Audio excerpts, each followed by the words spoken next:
Միջև զեկուցվող հարցերի քննարկում ուզում եմ խոսքը փոխանցեմ Տիկին Անդրեասյանին այսօրվա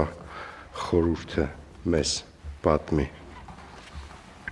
Շնորհակալություն, հարգելի պարոն Գրիգորյան, հարգելի գործընկերներ, ինչպես գիտեք, այսօր Հովհաննես Թումանյանի ծննդյան օրն է, որը արդեն ավելի քան 15 տարի մեր երկրում նշվում է նաև որպես գիրք նվիրելու օր, եւ այս կապակցությամբ մեր նախարարությունը կառավարության նիստի բոլոր մասնակիցներին փոխանցել է գրքեր, որոնք տարբեր տարիներին հրատարակվել են պետության աջակցությամբ։ Իհարկե այդ գրքերի մեջ մեծ բաժին ունեն հենց Հովհաննես Թումանյանի գործերը,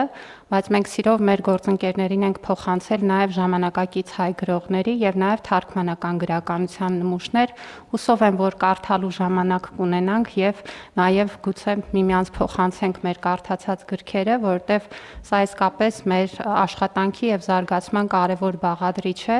եւ կուզեմ նաև առիթից օգտվելով նշել, որ իրականում ընթերցանության խրախուսումը կառավարության քաղաքականության շատ կարևոր եւ առաջնահերթ ուղղություն է։ Մենք արդեն երկրորդ տարին կազմակերպում ենք ընթերցանության օլիմպիադա 5-րդ եւ 6-րդ դասարանների համար։ Ունենք ընթերցանության խրախուսման ծրագրեր տարրական դպրոցից սկսած, որտեղ իրականում տեքստը կարդալու, վերլուծելու եւ հասկանալու հմտությունները բազային են ցանկացած ոլորտի գիտելիքը ընկալելու, յուրացնելու եւ ցանկացած մասնագիտության մեջ առաջխաղացում ունենալու ուղղությամբ եւ հենց այս պատճառով է, որ ընթերցանությունը ըստ էության մեր աշխատանքների առանցքում է ընկած եւ մեծ ուրախությամբ պետք է նշեմ նաեւ, որ կառավարության առանձին քաղաքականությունը զարգացնել գրահրատարակչությունը եւ գրական շուկան, որի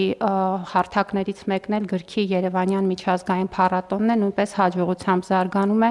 Անցյալ տարի գրքի փառատոնը առաջին անգամ կազմակերպվեց նաև մարզերում, Կապանում եւ Գյումրիում եւ այնպիսի ցուցանիշ, որ մենք օրինակ նախորդ տարի գրքի փառատոնին 18000 գրքի վաճառք ենք ունեցել, որը 33%-ով ավելի է, քան դրա նախորդ տարի,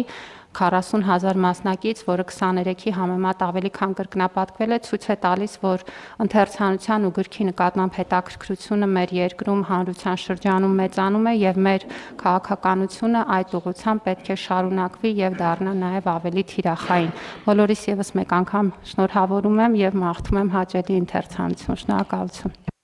Շատ շնորհակալություն Տիկին Անդրեասյան, խնդրեմ հարգելի գործընկերներ, ինչ կարծիքներ ունեք։